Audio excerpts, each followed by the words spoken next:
자비와 긍휼이 풍성하신 예수님, 언제나 그 자리에 변하지 않으시고 계시는 하나님 아버지, 어제와 오늘과 내일이 동일하시고 태초부터 우리를 꿰뚫어 보시며 모든 것을 실수 없이 인도하시는 하나님께 나아갑니다. 하나님, 우리는 연약하고 합당하지 않고 너무나 부족하고 부끄럽고 민망하고 실수투성이지만 예수 그리스도의 그 공로 의로움 붙잡고 나아갑니다. 우리를 자녀로 받아주시고 하나님의 그 품 날개 밑에서 안식하며 회복하며 평강을 누리며 하나님의 말씀을 통해 아버지 하나님의 호소하시는 그 마음을 우리가 헤아리며 하나님 나라를 준비하고 기다리고 기도하는 거룩한 주의 백성들 될 수 있도록 주님 인도하여 주시고 오늘 예배를 받아 주시옵소서. 예수 그리스도의 이름으로 기도합니다. 아멘. 하나님께서 오늘 주시는 말씀은 창세기 5장 19절부터 24절입니다. 창세기 5장 19절부터 24절입니다. 자, 창세기 5장 19절부터 24절 에녹의 이야기입니다. 19절부터 24절 우리 함께 읽겠습니다. 에녹을 낳은 후 800년을 지나며 자녀들을 낳았으며 그는 962세를 살고 죽었더라. 에녹은 65세에 무드셀라를 낳았고 무드셀라를 낳은 후 300년을 하나님과 동행하며 자녀들을 낳았으며 그는 365세를 살았더라. 에녹이 하나님과 동행하더니 하나님이 그를 데려가심으로 세상에 있지 아니하였더라. 아멘. 네, 오늘 저녁에는 에녹의 동행이라는 제목으로 말씀을 전하겠습니다. 성경에 나오는 에녹이라는 사람은 우리에게 동행이 무엇인지 가르쳐주는 그런 사람입니다. 동행한다는 것은 함께 걷는다는 거죠. 그래서 영어 성경은 walking with God이라고 번역했습니다. 원래 이 원어에는 할라크, 히브리 말로 함께 걷는다 이런 단어가 있습니다.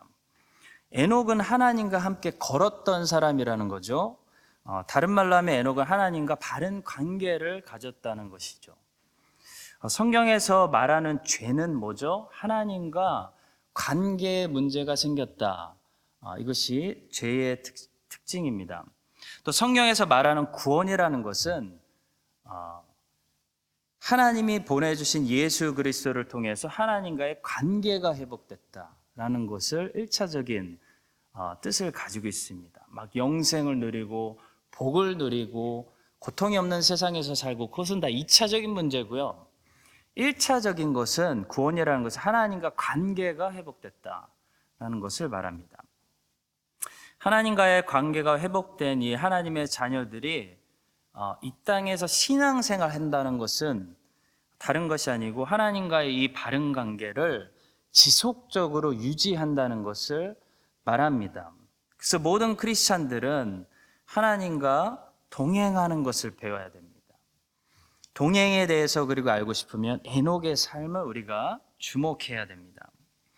자, 오늘 저녁에는 이 에녹의 삶을 통해 하나님과 지속적으로 회복된 관계를 유지한다는 것, 곧 동행한다는 것은 어떤 의미를 가지는지, 어떻게 하나님과 동행하는지 동행에 대해서 몇 가지만 나누도록 하겠습니다. 자, 먼저 첫 번째로 주목할 것은 하나님과 동행한다는 것은 악한 환경에서도 흔들리지 않는다는 것을 말합니다. 이것이 에녹의 삶이 우리에게 보여주는 거죠. 하나님과 죽을 때까지 지속적으로 동행하고 매일 함께하고 매일 그분과 교제하기 위해서는 악한 환경에서도 흔들리지 말아야 됩니다. 어떤 사람들은 에녹의 삶이 아마도 평안했기 때문에 별 큰 문제가 없었기 때문에 그가 그렇게 오랜 시간 동안 동행했을 거다 생각하는 사람들이 있는데요. 그리고 이렇게 말합니다. 나도 인생이 평안하다면, 지금 나에게 있는 이 문제가 없다면, 이 문제 해결되면 나도 에녹처럼 하나님과 동행하겠습니다. 핑계를 대는 사람들이 있다는 거죠. 자, 그런 사람들이 그런 핑계를 대지 못하게 하기 위해서 성경은 에녹이 살았던 환경을 우리에게 가르쳐 줍니다.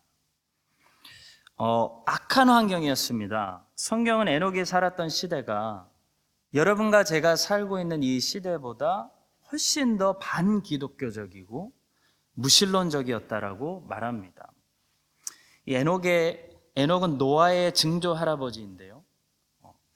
이 하나님께서 노아의 시대 홍수로 세상을 심판하셨던 것을 보면 에녹의 시대에 얼마나 세상에 악이 가득했는지 우리가 알 수 있습니다. 또 유다서에 보시면요, 에녹이 선지자로서 예언하는 장면이 있는데요, 에녹은 약한 악인들이 가득한 세상을 한탄하면서 하나님의 공의로운 심판을 예언하고 있습니다.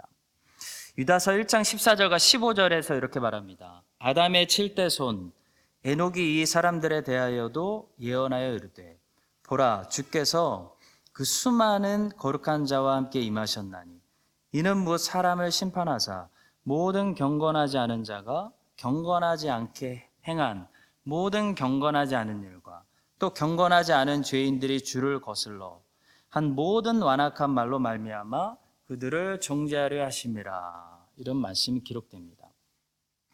자, 에녹이 살았던 환경은요, 사람들이 늘 주변에서 악한 말로 하나님을 거슬러서 말하는 그런 환경이었다는 거죠. 자, 여러분, 에녹은 악인들이 가득한 악한 환경 속에서 살았는데요, 하나님과 동행했다는 겁니다. 자, 이것은 하나님과의 그 동행이 악한 환경 속에서도 가능하다는 것을 말하고 있습니다. 크라이스트 처치는 지금까지는 좋은 환경입니다. 꽤 괜찮은 환경이죠. 자, 그런데 앞으로 어떻게 될지 아무도 장담하지 못합니다. 저는 시티에서 살고 있는데요, 시티가 날마다 바뀌고 있는 것을 몸으로 체험합니다. 며칠 전에도 항상 조용했던 이 시티가 밤에 술 먹고 소리 지르고 하루가 멀다 음악을 크게 틀고 하는 그런 사람들이 점점 더 많아지고 있는 것을 제대로 느끼고 있습니다. 제가 멜번에서 살았을 때 항상 옆집에서 음악을 틀고 술 먹은 사람들이 괴성을 지르고 자동차 운전을 그냥 나가면 공격적으로 하고 그런 사람들에게 하도 시달리다가 뉴질랜드 와서 지금까지 좀 스트레스가 없었는데요, 여기도 이제 온다는 겁니다. 여기도 옵니다, 성도 여러분. 자, 그래서 성도가 중요한 것은 우리의 신앙이 이 환경에 의존되어 있으면 안 된다는 겁니다. 에녹은 소돔과 고모라 같은 곳에서 살면서도 신앙을 지켰다는 거죠. 신앙을 지킬 수 있다는 것을 에녹이 보여주는 겁니다. 자, 락다운이 길어지니까 또 오클랜드에 있는 동역자분들이 온라인 예배 지친다 라는 그런 말씀을 하시는 것을 듣게 됩니다. 그나마 우리는 아직까지 숨통이라도 조금 열려 있는데요, 그래도 뭔가 답답함을 느낍니다. 저도 굉장히 괴롭습니다. 자, 그래서 하나님께 기도했습니다. 기도하는데 하나님 답답합니다. 코로나 좀 사라지고 완전히 예전처럼 사역할 수 있도록 도와주십시오. 그래서 하나님이 위로해 주실 줄 알았는데요, 이런 말씀을 주셨어요. 예레미야 11장 5절에 이런 말씀이 있습니다. 만일 내가 보행자와 함께 달려도 피곤하면 어찌 능히 말과 경주하겠느냐. 내가 평안한 땅에서는 무사하려니와 요단강 물이 넘칠 때에는 어찌하겠느냐. 성도 여러분, 저는 이 말씀이 지금 우리 교회에게 주시는 말씀이라고 믿습니다. 보행자와 함께 달리는 것도 벌써 힘들어하면요, 앞으로 말과 달려야 할 텐데 어찌 하려고 그러느냐.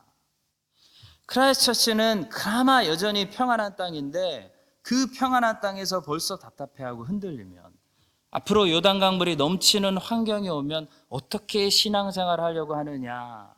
주님의 말씀입니다. 예레미야에게 주신 말씀입니다.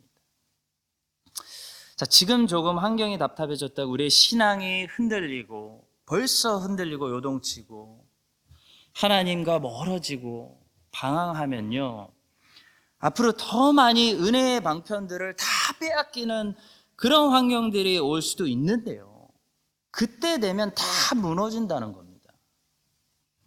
자, 그래서 우리 주님께서는 이런 환경을 통해서 우리를 조금씩 살살 훈련하실 때 지금 훈련을 잘 받아야 된다는 거죠. 환경에 의존되지 않고 흔들리지 않는 하나님과 여전히 동행할 수 있는 훈련을 받아야 된다는 겁니다. 여러분, 이런 환경 속에서도 내 신앙을 빼앗기지 않고 방황하지 않도록 성령 충만하고, 이런 환경 속에서도 성령 충만하고 말씀 충만하고 거룩한 삶을 살아가며 여전히 나에게 주어진 환경 속에서 복음을 나눌 수 있는 그런 삶을 애써서 살아야 된다는 것입니다. 살아야 됩니다, 성도 여러분. 지금 해내야 된다는 겁니다. 자, 지금 델타 바이러스에 요동치고 흔들리고 신앙 다 까먹는 사람들은요, 앞으로 큰 거 오면 이제 다 흔들리는 겁니다. 자, 성도 여러분, 에녹을 기억하시다. 최악의 상황 속에서도 하나님 붙들고 믿음을 지켰습니다. 요한 위클리프는 흑사병으로 유럽의 인구 3분의 1이 다 죽어나가는 그런 환경 속에서도 믿음 지키고 하나님과 매일 동행했습니다. 여러분과 제가 이 사실 기억해야 됩니다. 우리도 앞으로 어떤 상황이 벌어져도 그 환경 상황 속에서 예수님의 이름을 부르며 이 시대에, 그 시대에 신실하게 하나님과 동행하는 그런 자들로 역사에 남을 수 있기를 주님의 이름으로 간절히 축복합니다. 자, 두 번째입니다. 에녹이 하나님과 동행했던 환경은요, 매우 분주하고 바쁜 환경이었습니다.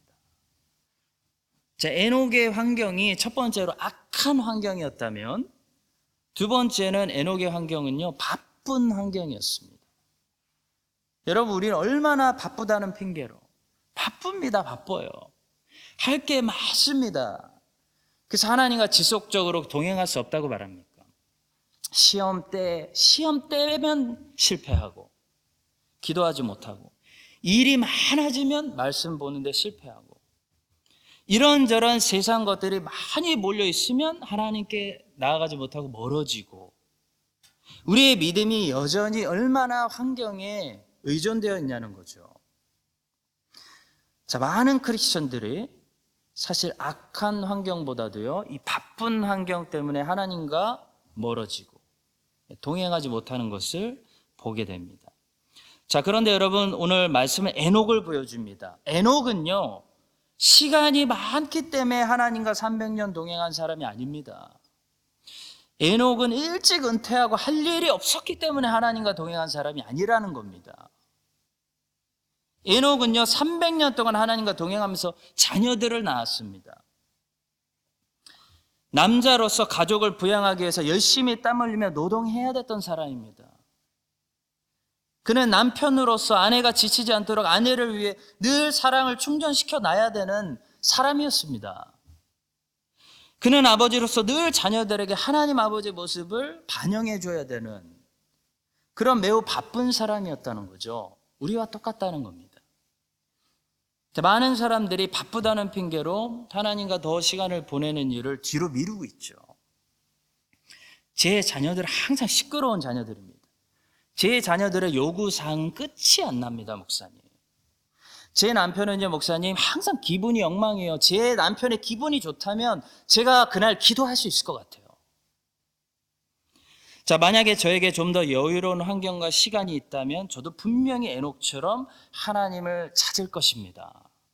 다 핑계라는 겁니다. 얼마나 많은 분들이 자녀들의 양육을 핑계로 주님께 더 헌신하지 못하고 있는지요.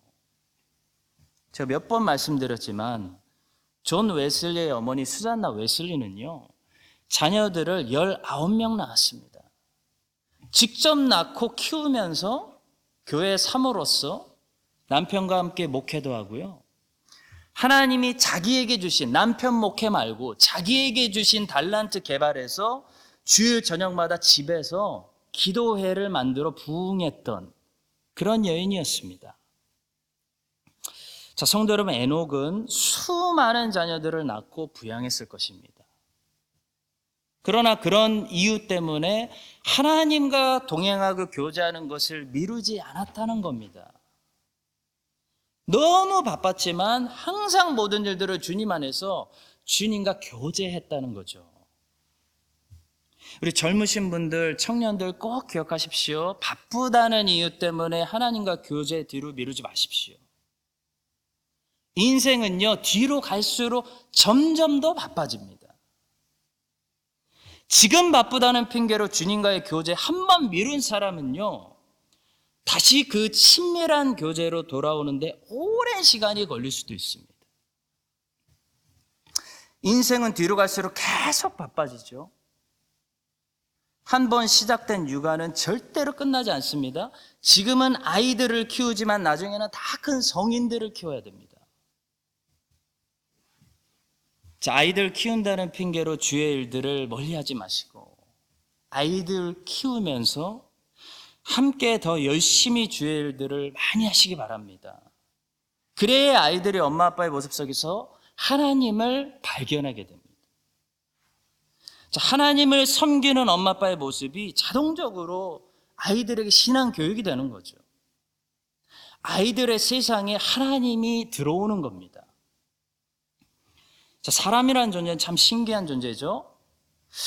내가 아이들을 사랑한다고 해서 아이들만 바라보고 있으면요, 아이들은 나를 통해 유익이 아니라 안 좋은 영향을 받습니다. 참 신기해요.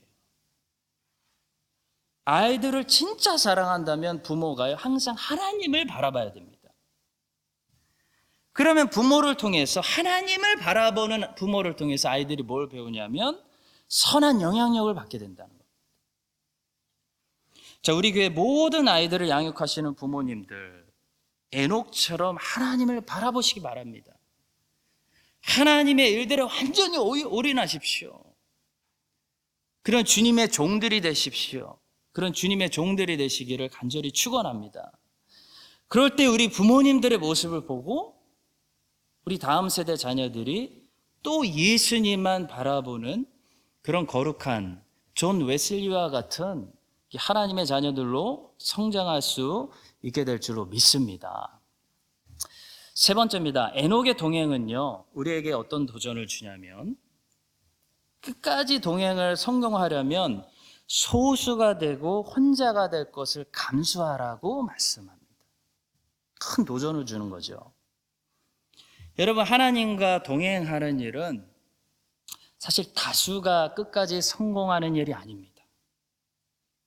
많은 사람들이 시작하는데요, 중간에 포기하고 떨어져 나가는 사람이 많다는 겁니다. 우리 주님은 분명히 말씀하셨습니다. 생명으로 인도하는 길, 영생으로 들어가는 길은 좁은 길이다. 그래서 찾는 이가 적다 말씀하십니다. 여러분, 좁은 문으로 들어가서 좁은 길을 간다는 것은 어떤 의미가 있을까요? 나 혼자 걸어가면서 외로움과 싸워야 될지도 모른다는 메시지가 있는 겁니다. 넓은 길을 사람들이 왜 당당하게 걸어갈 수 있냐면 옆에 함께 걸어가는 사람들이 언제나 많기 때문입니다. 넓은 길에는 항상 사람들이 많습니다.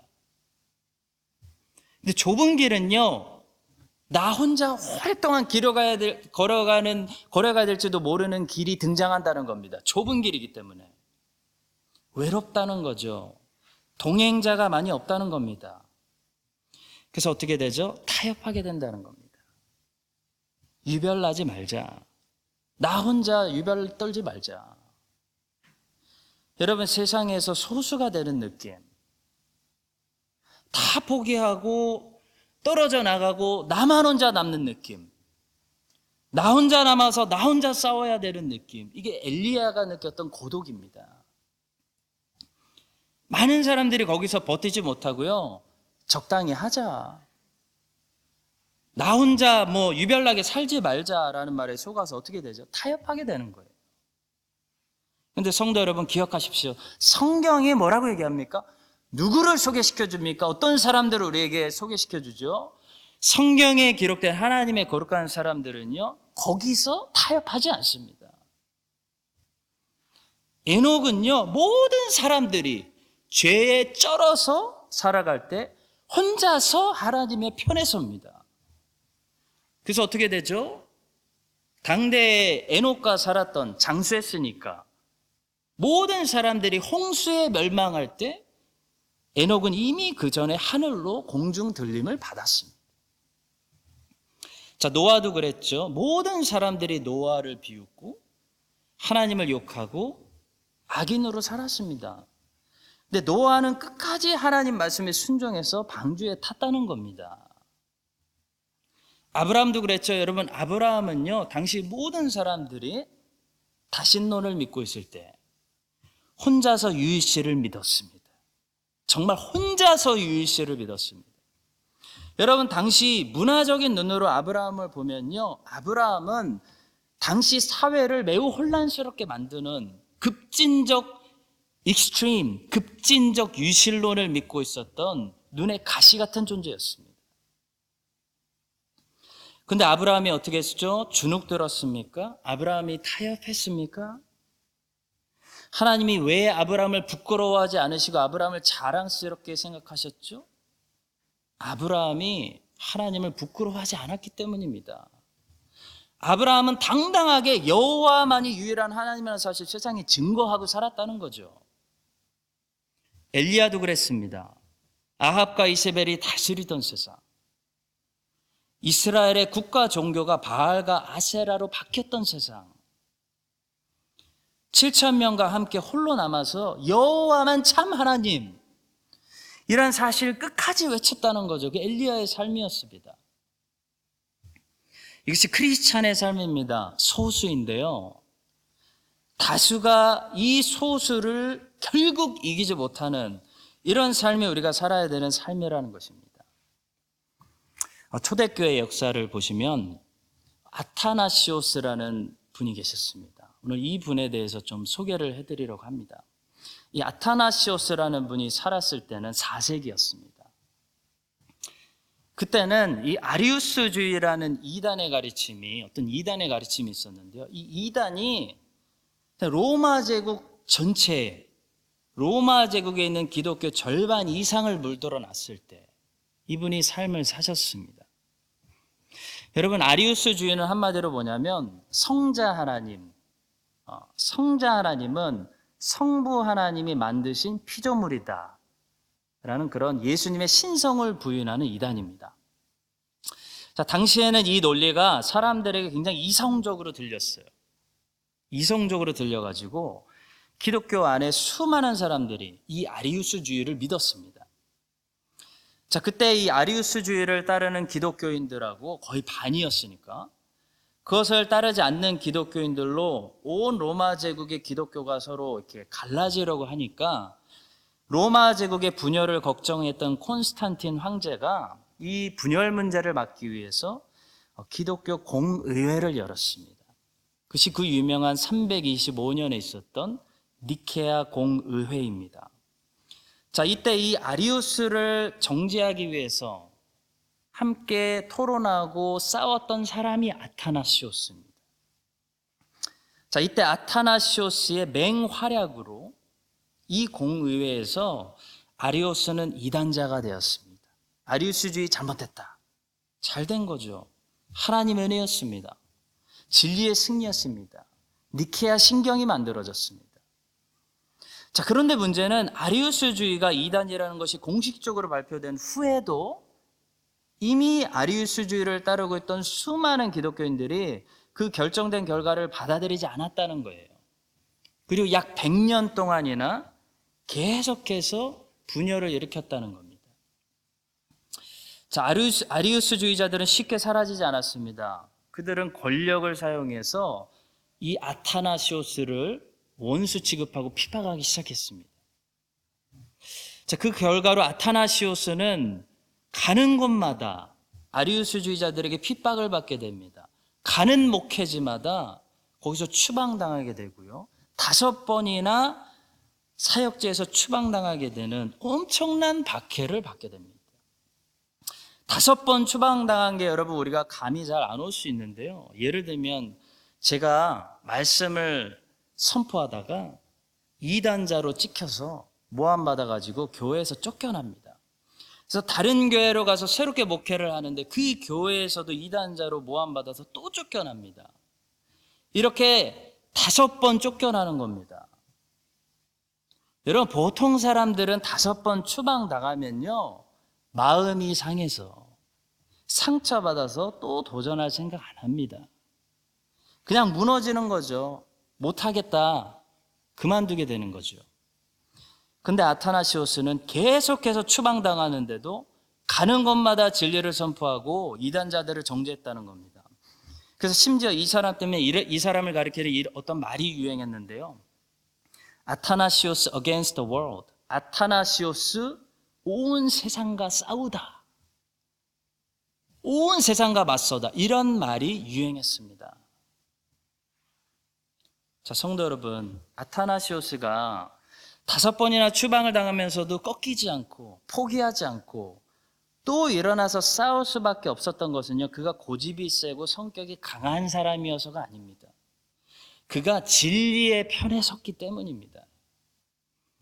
그는 비록 혼자였고요, 소수였지만 그를 상대하는 사람들은 강했고 다수였지만 그가 결국 승리할 수밖에 없었던 이유는요, 그가 진리의 편에 섰기 때문입니다.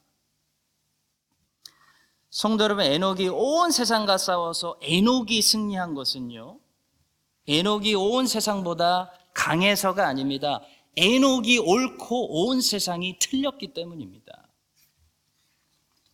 성도 여러분, 세상은 항상 다수를 믿고 싸움을 합니다. 그러나 우리는 다수를 믿고 싸우는 사람들이 아니죠. 하나님의 자녀들은요, 진리를 믿고 싸우는 사람들입니다. 성경에 나오는 기록된 수많은 전쟁의 역사들을 보면요, 다수와 진리의 싸움입니다. 여러분, 이스라엘의 원수들을 보십시오. 이스라엘의 원수들은 항상 어떤 무기를 자랑하냐면요, 숫자를 자랑합니다. 미디안은 13만 5천 명을 믿는 겁니다. 근데 기드온은 뭐를 믿죠? 하나님을 믿고 있습니다. 그리고 기드온이 이겨버리죠. 왜냐하면 기드온이 붙들고 있는 하나님이 진리이기 때문입니다. 여러분, 아수르는 18만 5천 명을 믿고 있습니다. 아수르의 자랑하는 무기입니다. 근데 히스기야가 이겨버리죠. 왜 히스기야가 이겨버리죠? 히스기야는 숫자가 아니라 진리이신 하나님을 믿기 때문입니다. 여러분, 골리앗이 다윗보다 키가 훨씬 컸습니다. 블레셋 사람들은 자기들의 장수의 키를 믿고 있습니다. 그들은 그들의 발전된 청동 기술을 가지고 그들의 무기를 의지하고 숫자를 의지하고 있습니다. 근데 이스라엘이 이겨버립니다. 왜 이스라엘이 이겨버리죠, 여러분? 진리가 그들 편에 있기 때문입니다. 성도 여러분, 아타나시오스는 온 로마 제국을 상대로 핍박을 당해도 이길 수밖에 없습니다. 왜냐하면 진리를 깨우쳤기 때문에. 예수 그리스도가 하나님이라는 사실을 주장했기 때문입니다. 여러분, 하나님의 백성들은 전쟁을 할 때 꼭 기억하십시오. 그래서 숫자를 보면 안 됩니다. 몇 명이나 우리 편에 있는가, 그거 무시하십시오. 그거 보면 안 된다는 겁니다. 그것이 우리의 판단의 기준이 아닙니다. 전쟁은 숫자에 속하지 않았습니다. 전쟁은 여호와께 속했습니다. 요즘 많은 기독교인들이 그걸 믿더라, 그 책을 읽더라, 그 교회에 가더라, 그걸 보고 판단하시면 안 된다는 겁니다. 여러분, 힐송이 아주 잘 나갔어요. 20년 정도. 브라이언 휴스턴 목사가 성추행해가지고 한 방에 무너지지 않습니까? 여러분, 미디안 군대와 블레셋 군대, 아수르 군대 특징이 있습니다. 난리를 쳐요, 난리를 치더니 하나님께서 치시면 한 방에 사라집니다. 여러분, 원래 악인들은 이 세상의 자기의 무대에서 난리를 칩니다. 난리를 치다가 한 방에 사라지는 겁니다. 역사가 기억도 하지 않는 겁니다.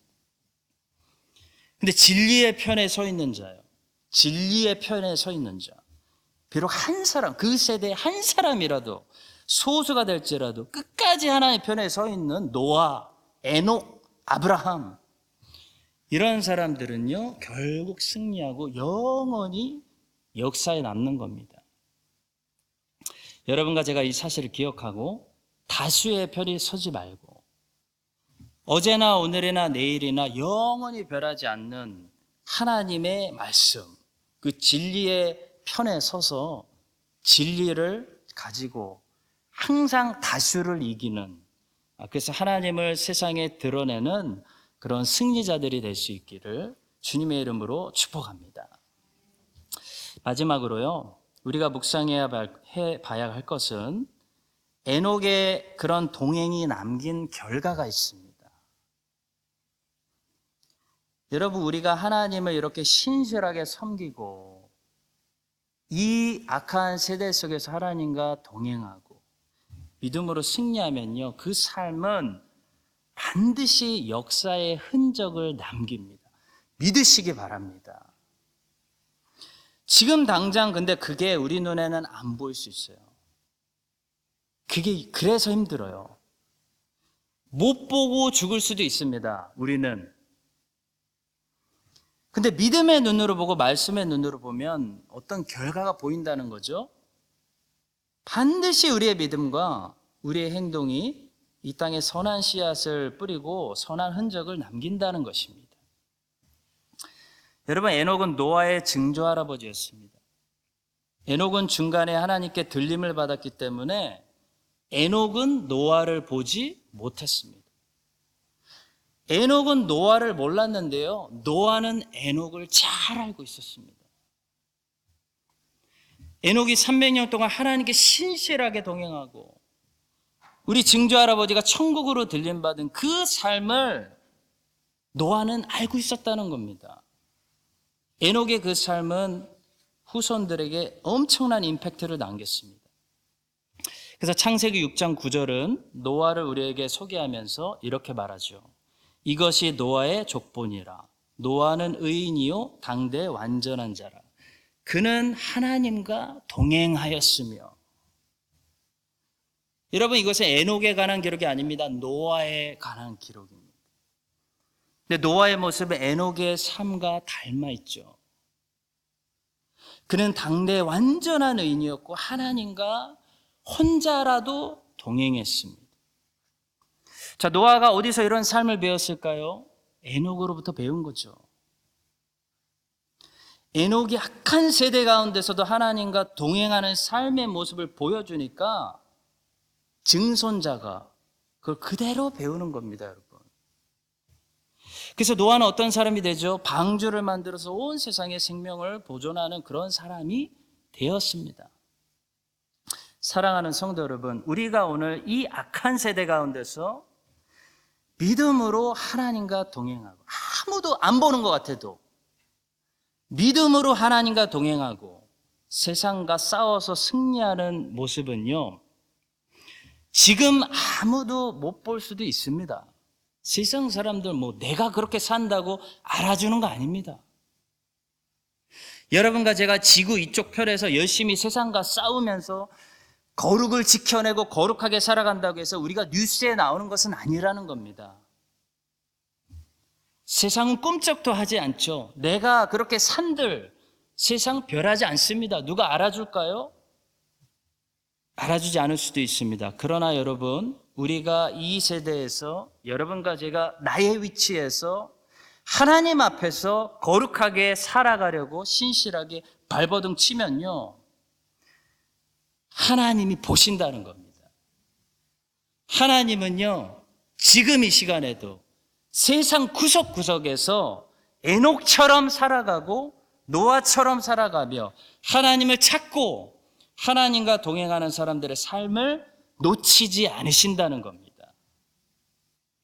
그러면 하나님께서 해주시는 일이 있어요. 해주시는 일이 반드시 있어요. 그런 삶이 믿음의 증거가 되고 선한 씨앗이 되게 해주신다는 겁니다. 그러면요, 누군가가 그런 삶을 보고 위로를 받고 힘을 얻고 따라오게 된다는 거죠. 여러분, 오늘 소개해드린 아타나시오스는요, 4세기에 살았던 사람이에요.